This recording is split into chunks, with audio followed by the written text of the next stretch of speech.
Selamat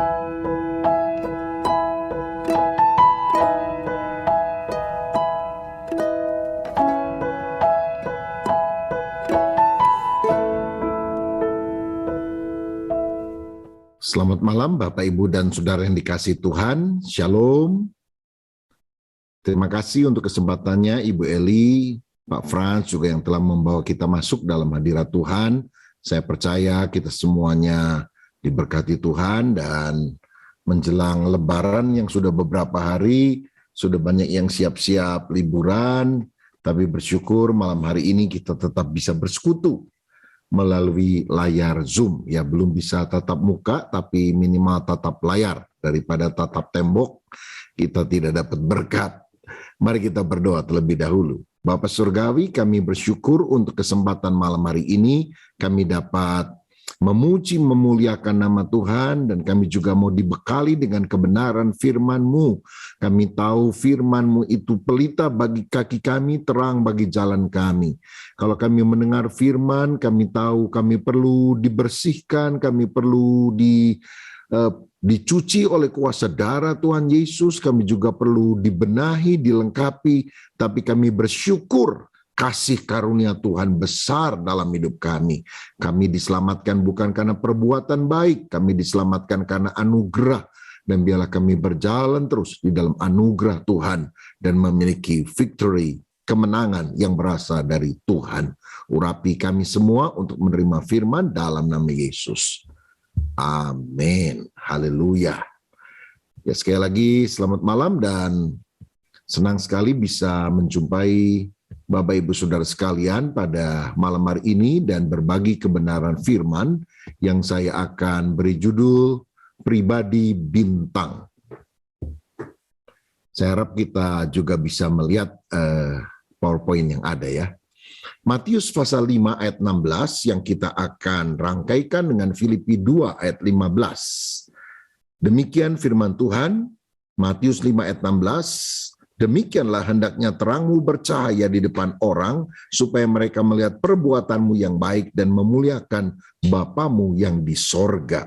Filipi 2 ayat 15, supaya kamu tiada beraib dan tiada bernoda sebagai anak-anak Allah yang tidak bercela di tengah-tengah angkatan yang bengkok hatinya dan yang sesat ini, sehingga kamu bercahaya di antara mereka seperti bintang-bintang di dunia. Shining like a star, bercahaya seperti bintang di dunia.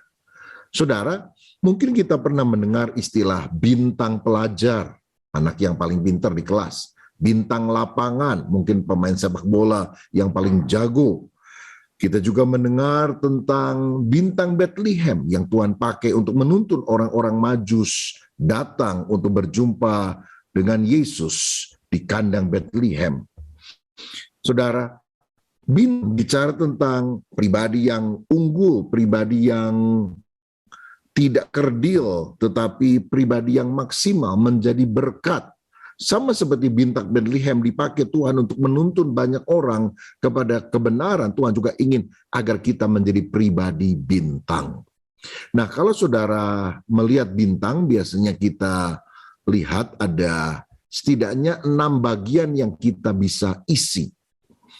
Yang pertama, pribadi bintang itu punya hubungan atau relasi yang baik dengan Tuhan, dan ini adalah core-nya, intinya. Yang kedua, dia punya integritas pribadi. Yang ketiga, dia memiliki pernikahan dan keluarga yang baik. Yang keempat, dia memiliki kesehatan fisik yang prima.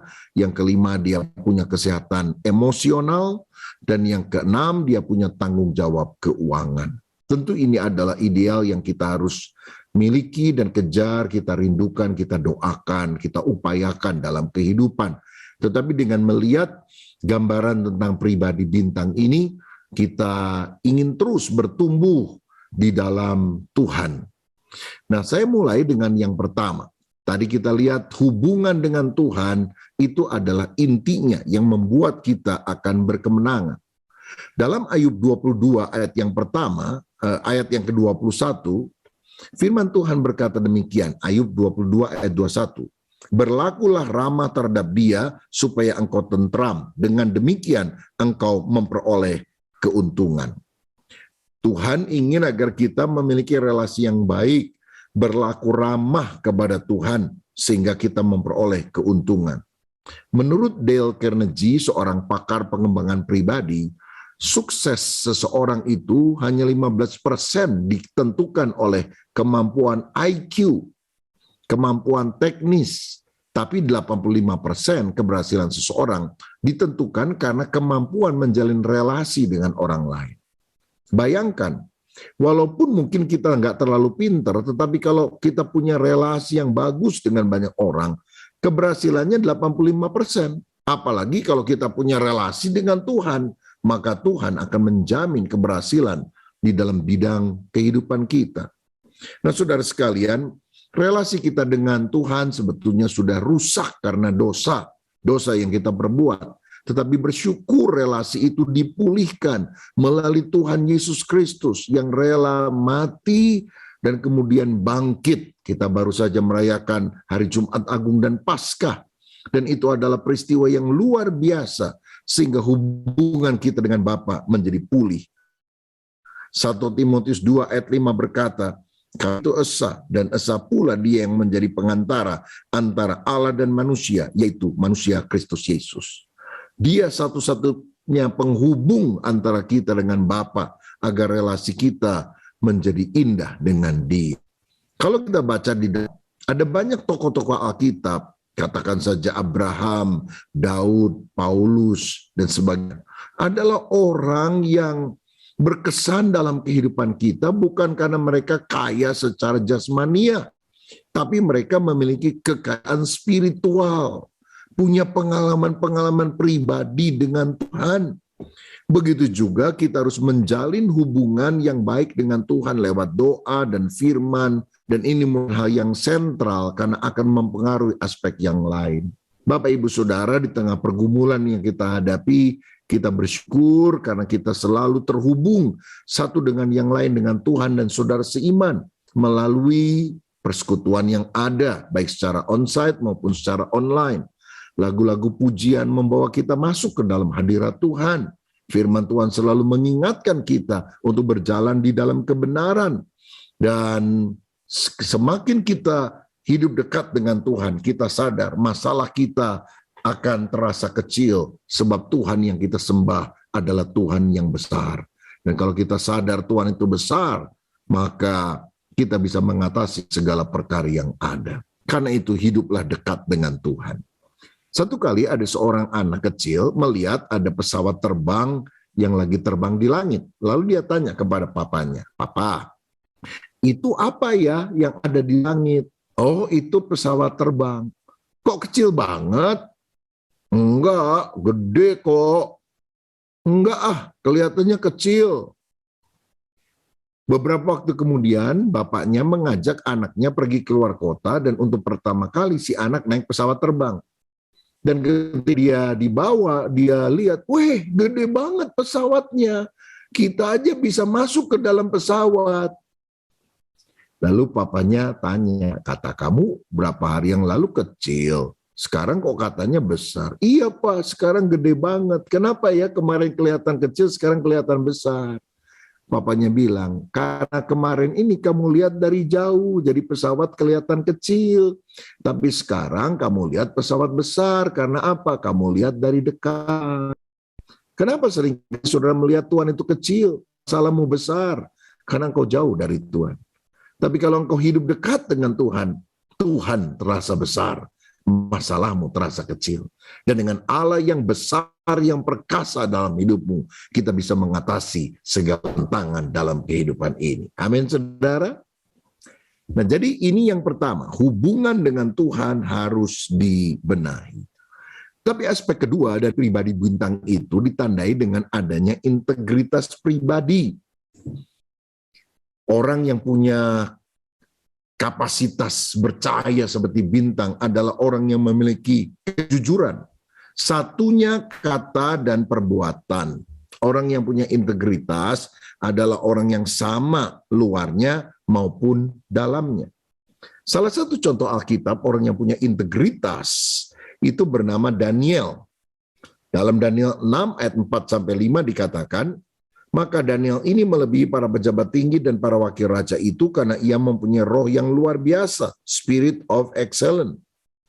Dan raja bermaksud menempatkannya atas seluruh kerajaan. Kemudian para pejabat tinggi dan wakil raja itu mencari alasan dakwaan terhadap Daniel dalam hal pemerintahan, tetapi mereka tidak mendapat alasan apapun atau sesuatu kesalahan, sebab ia setia dan tidak ada didapati sesuatu kelalaian atau sesuatu kesalahan padanya.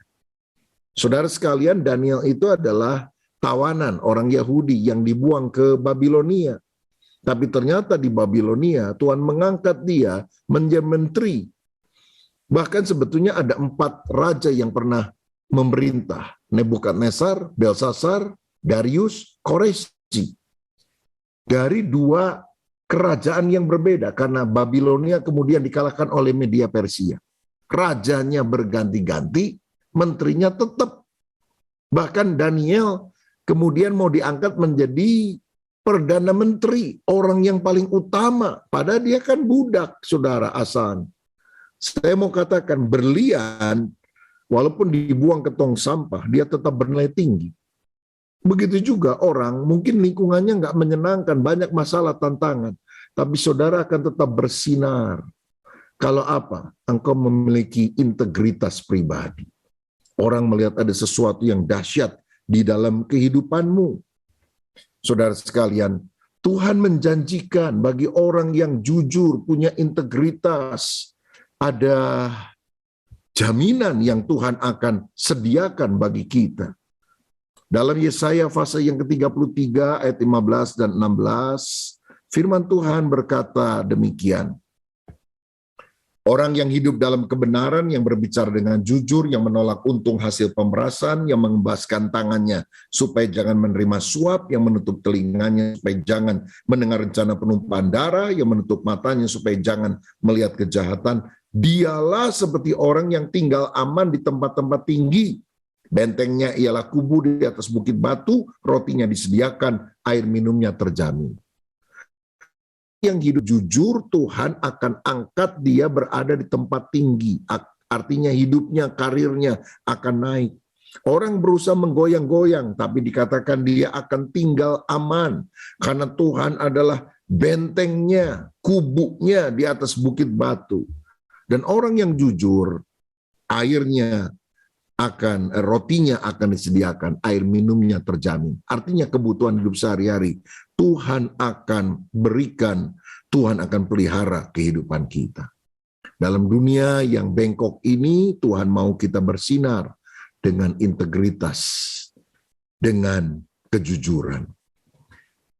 Saya beberapa waktu yang lalu melihat ada sebuah perusahaan besar di Jakarta yang membuka lowongan pekerjaan untuk orang menjadi staf keuangan. Ya tentu saja ada persyaratannya, usia, latar belakang pendidikan, misalnya sarjana ekonomi, sarjana dalam jurusan accounting. Tapi yang menarik hati saya adalah ketika saya lihat salah satu orang yang akan diterima adalah mereka yang juga bergelar sarjana teologia. Kan aneh saudara sekalian, masa sarjana teologia disuruh menjaga bagian keuangan di sebuah perusahaan. Selidik punya selidik. Rupanya mereka lihat gini, ada orang pinter sesuai dengan jurusannya di bidang ekonomi, di bidang accounting dan sebagainya. Tapi banyak juga yang nggak jujur, saudara. Sehingga akhirnya mereka pilih, udahlah sarjana teologi, kuliah 4 tahun kan suruh belajar firman, nanti soal keuangan kita latih aja lah di sini. Waduh, kita lihat di sini ternyata integritas itu memegang peranan yang luar biasa. Nah, waktu saya cerita ini kepada para mahasiswa sekolah teologi yang saya pimpin juga di Bandung, saya bilang hati-hati ya kamu ya. Kamu kalau udah nggak jujur, wah habis nih. Karena apa? Orang mau jadikan sarjana teologi menjadi staf keuangan di sebuah perusahaan besar karena integritasnya, karena kejujurannya. Dan itulah yang sedang dicari hari-hari ini, saudara. Orang pinter banyak, tapi orang yang jujur, orang yang setia akan sulit didapatkan. Saya pernah mendengar kisah di Amerika Serikat, ini sudah lama peristiwanya. Ada seorang yang membeli kuda ya kepada penjual kuda. Lalu dia tanya, berapa harga kuda kamu? Penjualnya bilang gini, saya mau jual $2.000.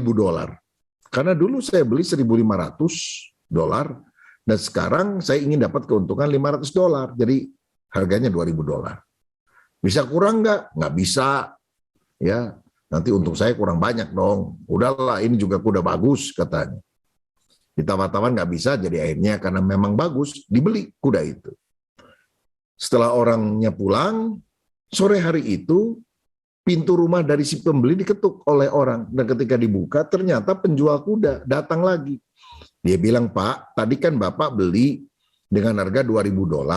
Karena saya ingin dapat untungnya cuma 500. Ternyata waktu saya bongkar-bongkar catatan, saya dulu itu belinya bukan 1.500, saya belinya cuma 1.000. Jadi uang Bapak kelebihan $500. Jadi ini saya kembalikan. Kan bingung ini orang, saudara sekalian. Dipikirnya uangnya kurang, maka malah kelebihan. Dan akhirnya dia bilang, nggak usah dipulangi, itu memang berkat kamu kok. Nggak apa-apa, udah. Saudara, akhirnya si penjual kuda ini tetap menerima uang tersebut, dia pulang. Tapi saudara tahu, sejak hari itu, orang kaya ini ngomong sama teman-temannya, kalau kamu mau beli kuda, jangan beli sama orang lain. Beli sama orang itu. Kudanya bagus, orangnya jujur. Dan dalam waktu yang singkat, penjual kuda yang jujur ini mendapatkan keuntungan yang berlipat-lipat. Orang kalau nggak jujur, bisa dapat untung, saudara. Dengan cepat, nipu orang misalnya, bisa untung. Tapi ketika orang tahu, habis hidup kita. Karena itu mari kita menjaga integritas. Alkitab berkata nama baik lebih berharga daripada kekayaan yang besar. Integritas adalah sesuatu yang didapatkan dengan sulit dan hilang ketika kita tidak menjaganya. Tetapi kalau kita ingin menjadi pribadi yang menjadi berkat, pribadi bintang yang bersinar, tentu kita harus menjaga integritas pribadi. Pertama, relasi dengan Tuhan, yang kedua, integritas pribadi. Nah, berikutnya, saudara sekalian, dari gambar pribadi bintang yang tadi kita lihat, maka aspek yang ketiga yang juga kita harus miliki adalah hal yang baik dalam pernikahan dan keluarga. Alkitab mengajarkan bahwa seorang pelayan Tuhan itu harus menjadi kepala keluarga yang baik, dihormati anak-anaknya, sebab jika dia tidak bisa mengepalai keluarga, bagaimana dia dapat mengurus jemaat Tuhan. Saya tahu ini adalah hal yang tidak mudah dan banyak orang mengalami pergumulan dalam hal ini. Tapi tetap harus ada beban doa dan ideal yang kita harus kejar. Hubungan yang baik antara suami istri, orang tua, dan anak. Nah, salah satu hal yang bisa membuat keluarga kita bisa menjaga irama keharmonisan adalah belajar menerima perbedaan satu dengan yang lain. Sehingga kita bisa saling melengkapi satu dengan yang lain. Kalau kita dengar orang bercerai, alasannya biasanya karena kami sudah tidak cocok satu dengan yang lain. Saya mau bilang, orang kawin itu mana ada yang cocok sih? Nggak ada pernikahan yang cocok. Pernikahan itu adalah ketemu dengan orang yang tidak cocok. Tapi kita tetap bertahan mencocok-cocokkan diri sampai cocok dengan pertolongan Tuhan. Jadi jangan bikin alasan saya mau cerai karena saya udah nggak cocok. Emang dari dulu juga nggak ada yang cocok. Seperti keping puzzle, ya.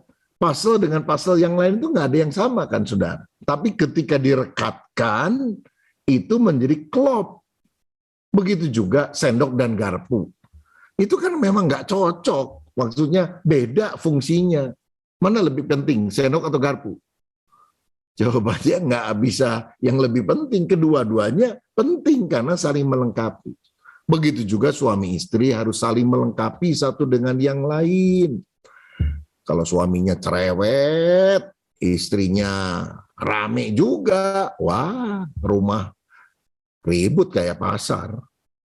Tapi kalau suaminya diam, istrinya diam, rumah sepi kayak kuburan, saudara-saudara. Jadi kalau salah satu cerewet, salah satu diam, bagus kan? Jadi saling melengkapi. Ya, suami jorok, nggak disiplin, berantakan, istri rapi, ya baguslah. Saling melengkapi satu dengan yang lain. Belajar menerima perbedaan. Saya lahir di Tasikmalaya di Jawa Barat. Saya doyan makan daging, istri saya doyan makan sayur.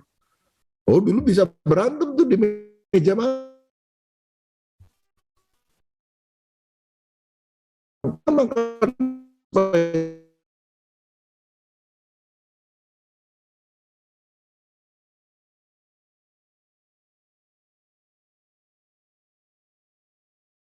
Makan sayur kayak kambing.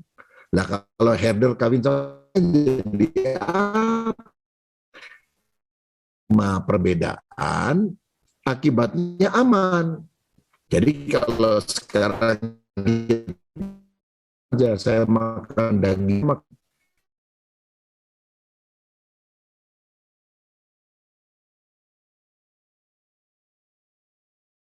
baik.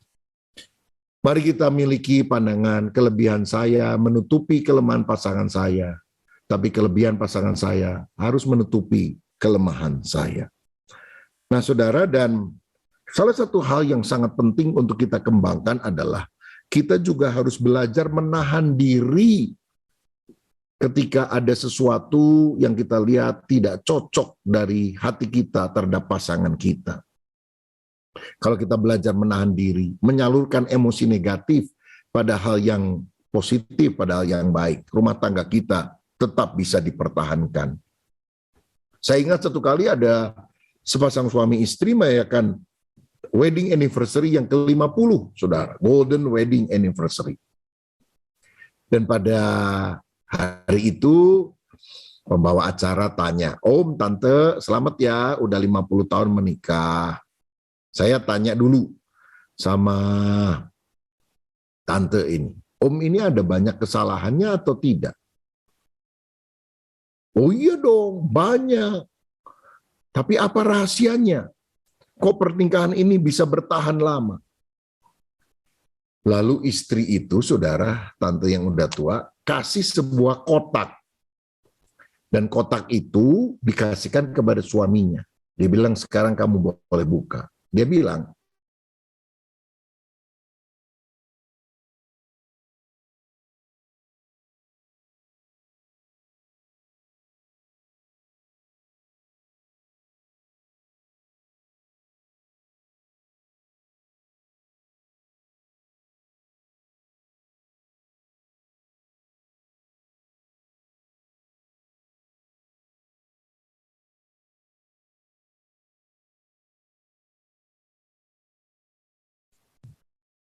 Shalom Pastor Rubin, terputus ya.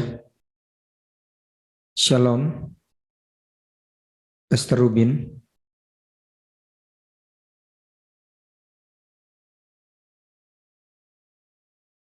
Shalom Pastor Rubin. Ya, mohon sabar sebentar, mungkin Pastor Rubin terputus.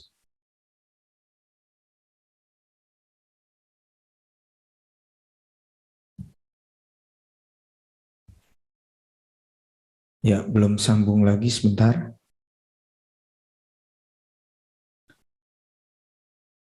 Ya, mohon sabar sebentar ya.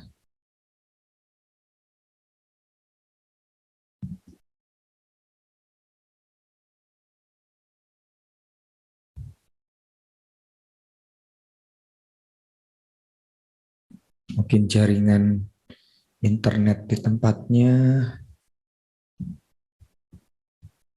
ya belum tersambung.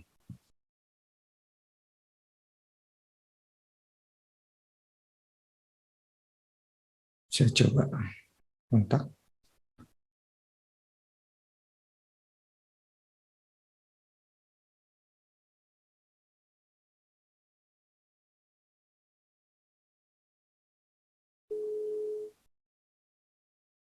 Ya, mohon sabar sebentar. Saya coba kontak sekretarisnya. Ya, ini kayaknya Pastor Rubin terputus ya, belum masuk lagi ini. Oh, nanti saya coba ini. Ya, Pak ya. Ya, tolong ya. Yuk. Iya.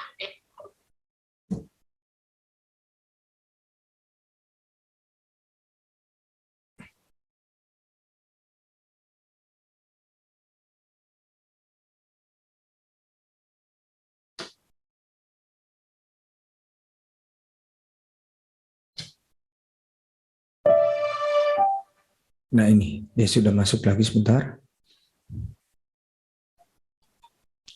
Shalom Pastor Rubin. Ya. Mohon maaf, ini mati lampu di rumah saya. Oh ya, tadi terputus waktu kasih ilustrasi kotak tadi itu di ulang tahun pernikahan Pak. Terputusnya di situ tadi. Silakan. Baik, minta maaf ya, ini pakai lampu dari HP juga mungkin agak kurang jelas. Tapi saya lanjutkan. Jadi kemudian ketika ditanya apa rahasia pernikahan mereka bisa bertahan, si istrinya menunjukkan kotak kepada suami dan dia bilang, sepanjang hidup saya pernah bilang supaya kamu tidak boleh buka kotak ini. Tetapi sekarang pada hari ulang tahun ini kamu boleh buka kotak itu. Suaminya membuka kotak. Dia lihat ada uang 100 juta dan ada sebuah boneka sulaman. Lalu suami itu tanya, apa maksud daripada boneka sulaman dan uang 100 juta ini? Dia bilang, setiap kali kamu mencengkelkan saya nggak mau marah-marah sama kamu. Tapi saya mengambil benang dan bola sulaman dan saya membuat sebuah boneka. Dan dengan demikian aku bisa mengatasi kemarahan di dalam hatiku. Jadi merajut boneka membuat dia bisa mengatasi kejengkelannya. Dan ketika suami melihat hanya ada satu boneka, dia bilang, aduh terima kasih istriku, rupanya selama hidup kamu cuma sekali ya jengkel banget sama saya, sampai kamu membuat boneka ini.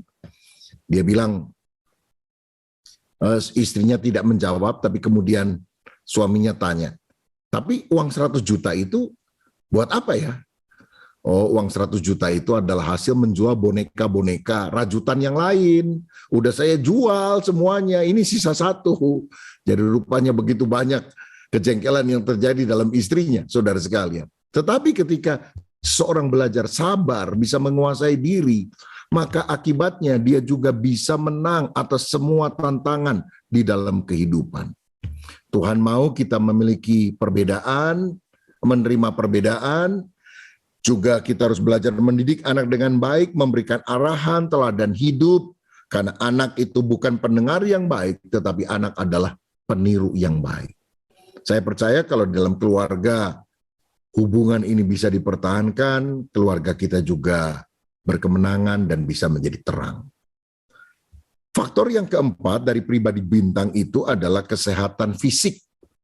Kita juga harus menjaga kesehatan fisik sehingga kita punya umur yang panjang dan kesehatan yang prima. Seperti Yosua 14 ayat 10, di sini ada seorang yang bernama Kaleb yang berkata begini, jadi sekarang sesungguhnya Tuhan telah memelihara hidupku seperti yang dijanjikannya, kini sudah 45 tahun lamanya sejak diucapkan Tuhan firman itu kepada Musa, dan selama itu orang Israel mengembara di padang gurun. Jadi sekarang telah berumur 85 tahun aku hari ini. Pada waktu ini aku masih sama kuat seperti pada waktu aku disuruh Musa. Seperti kekuatanku pada waktu itu, demikianlah kekuatanku sekarang untuk berperang dan untuk keluar masuk. Saudara, umur daripada Kaleb waktu itu adalah 85. Tapi dia bilang, aku masih sama kuat seperti ketika aku berusia 40-an. Ini adalah kehidupan orang yang menjaga kesehatan fisiknya. Kita juga harus belajar menjaga kesehatan fisik. Jangan hanya rohani saja, tapi ternyata jasmani tidak dipelihara, saudara. Untuk itu kita harus punya pola makan yang sehat, ya. Kalau yang lemak tinggi, daging babi dan sebagainya, ya boleh-boleh aja lah, karena Tuhan kan bilang yang masuk tidak membuat kita najis, yang membuat kita najis apa yang keluar. Jadi babi yang masuk itu halal, babi yang keluar haram. Saudara makan sate babi halal, saudara maki orang babi lu, nah itu haram, saudara-saudara. Tapi untuk makanan seperti itu ya kita harus tahan diri lah, nggak boleh terlalu banyak, ya. Apalagi ada orang makanannya sate babi, cuci mulutnya duren lagi, saudara sekalian. Kalau dibilang, aduh bu, hati-hati nanti darah tinggi. Dia jawab apa? Tenang, darah Yesus lebih tinggi. Loh ini kan mencobai Tuhan namanya, saudara. Miliki pola makan yang sehat, olahraga yang teratur, istirahat yang cukup. Tahukah saudara, pada tahun 2016 ada seorang dokter Jepang mendapatkan hadiah Nobel dari penelitian medis yang dia lakukan. Dan apa yang ditemukan disebut sebagai autopagi. Autopagi itu adalah begini. Menurut penelitiannya, kalau orang selesai makan, misalnya jam 6 sore begitu ya, dan dia nggak makan lagi sampai siang berikutnya jam 12. Jadi makan nggak terlalu malam, lalu makan pagi di skip, lalu makan lagi siang, maka racun-racun tubuh akan dibuang dan sel-sel yang lama itu akan diganti dengan sel-sel yang lebih baru. Akibatnya orang akan tampak lebih awet muda dan akan sehat. Karena perut itu tetap harus diberi kesempatan untuk beristirahat. Dan autopagi inilah merupakan cara yang baik untuk kita bisa mempertahankan kesehatan tubuh yang prima. Saya pikir bagus juga nih saudara ya. Jadi makan malam jangan terlalu malam, jam 6 sudah selesai begitulah. Ya lewat-lewat dikit masih oke lah. Tapi kemudian saudara bisa nggak sarapan lalu makannya siang.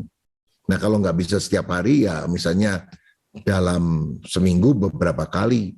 Dan proses autopagi itu akan membuat kita menjadi lebih sehat. Aspek kelima adalah kesehatan emosi. Ini juga harus kita miliki dalam kehidupan. Buang emosi negatif, belajar mengasihi, belajar bersuka cita, karena hati yang gembira adalah obat yang manjur. Efesus 4 ayat 31-32 berkata, segala kepahitan, kegeraman, kemarahan, pertikaian, fitnah, hendaklah dibuang dari antara kamu, demikian pula segala kejahatan, tapi hendaklah kamu ramah seorang terhadap yang lain, penuh kasih mesra, saling mengampuni, sebagaimana Allah di dalam Kristus telah mengampuni kamu. Saudara, buang hal-hal yang negatif, pahit, jengkel, marah, tapi biar kita mengampuni, mengasihi, sukacita. Supaya kita mengalami kehidupan yang berbahagia, jangan suka ngomel, saudara. Belajar bersyukur, melihat sisi positif dari kehidupan ini. Ada orang bawaannya ngomel aja, komplain aja. Nggak bahagia tuh. Nggak bisa jadi berkat bagi orang lain. Punya suami pelitnya luar biasa. Masih syukur punya suami, loh saudara sekalian. Ada orang yang suaminya sudah meninggal. Anak nakalnya luar biasa. Masih syukur ada anak. Ada orang sudah nikah lama juga tidak dikaruniai anak oleh Tuhan. Aduh, ini mobil sering mogok. Masih syukur punya mobil, orang lain jalan kaki loh saudara. Karena itu mari kita banyak bersyukur. Bukan karena keluargamu sudah harmonis maka engkau bersyukur. Tapi kalau saudara banyak bersyukur, keluargamu akan lebih harmonis. Bukan karena saudara nggak punya masalah maka engkau bersyukur. Tapi kalau engkau banyak bersyukur, keluargamu atau hidupmu akan lihat bisa menyelesaikan masalah-masalah yang ada. Bukan karena kita banyak duit, maka kita bersyukur. Tapi kalau saudara banyak bersyukur, berkat Tuhan juga akan dilimpahkan dalam hidup saudara. Dan bukankah di dalam bersyukur kita punya kesehatan emosi, dan itu yang menyebabkan kita lebih bahagia. Dan yang terakhir, yang keenam, untuk menjadi pribadi bintang yang menjadi berkat bagi banyak orang, kita juga harus punya tanggung jawab keuangan yang baik. Sadarlah Allah itu owner, pemilik, kita hanyalah manajer, pengelola. Yang penting dalam hidup ini, hidup berpada dengan apa yang ada. Merasa cukup dengan berkat Tuhan. Jangan cinta uang serakah. Jangan panasan lihat orang lain. Ibu itu tasnya Hermes, saya cuma keremes. Loh saudara, harga diri kita tidak ditentukan oleh merek tas. Lah saudara mau punya merek mahal ya terserah saudara. Tapi ingat, kita ini berharga karena kita anak Tuhan Yesus. Dia telah menebus kita dengan darahnya, bukan karena merek sepatu, merek tas, dan sebagainya. Yang penting kita hidup mencukupkan diri. Enough is enough. Jangan ikuti gaya hidup orang lain. Saya mau bilang, berkatmu cukup untuk membiayai kebutuhan hidupmu. Tapi uangmu tidak pernah cukup untuk membiayai gaya hidupmu. Sekali lagi saya katakan, uang saudara cukup untuk membiayai kebutuhan hidup, tapi uang saudara tidak akan pernah cukup untuk membiayai gaya hidup. Kebutuhan hidup itu sederhana, simple. Yang repot itu gaya hidup, saudara sekalian. Nggak usahlah ikut-ikutan orang, gengsi-gengsian. Zaman sekarang kan zaman flexing gitu ya. Memamerkan, kekayaannya, punya Ferrari, punya Lamborghini, punya ini, punya itu, punya jam 1 miliar, murah. Akhirnya ditangkap polisi, 20 tahun, lama, kira-kira begitu saudara sekalian. Lah kita nggak usahlah ikutin gaya model-model seperti itu. Dan saya mau bilang nih, hati-hati. Banyak orang sekarang kena masalah keuangan karena robot trading. Dan terus terang yang banyak terkena itu kan orang-orang Kristen, orang-orang di persekutuan doa, orang-orang di gereja. Kenapa? Karena komunitas, saudara sekalian. Komunitas. Saya mau bilang ya, kalau ada apapun modelnya yang sifatnya seperti skema Ponzi, ya seperti piramid begitu, ya kalau kita bayar cari 2 orang di bawah kita, binary begitu, 2 anak buah di bawah, maka yang bawah ini akan membayar yang atas, begitu selanjutnya. Nah, pola ini satu kali akan runtuh. Kita harus mewaspadai penipuan keuangan. Dan ingat prinsip ini, high return, high risk. Semakin besar bunga yang dijanjikan, semakin besar resikonya. Saya mau katakan, bahwa sebetulnya pengusaha itu enggan berbagi keuntungan. Pengusaha itu selalu ingin berbagi resiko. Jadi kalau ada orang bilang, ini ikut bisnis ini, pasti untung, nggak mungkin rugi. Jangan pernah masuk, saudara. Namanya usaha itu bisa untung, bisa rugi. Kalau udah pasti untung, nggak mungkin rugi, udahlah. Too good to be true. Terlalu bagus untuk dipercaya. Dan biasanya penipuan keuangan ini yang kena itu adalah orang-orang yang dekat, yang ngomong sama kita, teman sekolah dulu, teman gereja, teman persekutuan, teman kantor. Wah, kena semua. Dan akarnya kenapa? Serakah. Seringkali bunga yang ditawarkan juga nggak masuk akal, saudara sekalian. Nah, tapi karena gara-gara ingin untung, waduh, repot semuanya. Ya, sekarang bunga di bank itu paling 3% lah, saudara. Deposito 3%. Kalau bunga tabungan biasa sih paling 2%, kadang kurang, ya kecil. Ini ditawarkannya 10%. Bukan per tahun, per bulan lagi, saudara. Setahun 120%. Nah, ini nggak masuk akal. Jangan ambil-ambil seperti itu. Dan jangan pakai kalimat-kalimat rohani lah, saudara. Ya, oh ini untuk mengembangkan misi supaya kita bisa melebarkan kerajaan sorga. Akhirnya kena tipu semuanya. Jangan percaya sama mulut manis, saudara sekalian. Miliki hati yang cukup dengan berkat Tuhan.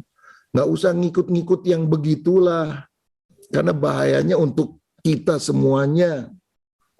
Apalagi saudara punya resiko kalau ngenalin orang. Engkau jadi endorser, engkau jadi afiliator. Nah, afiliator ditangkepin semua nih.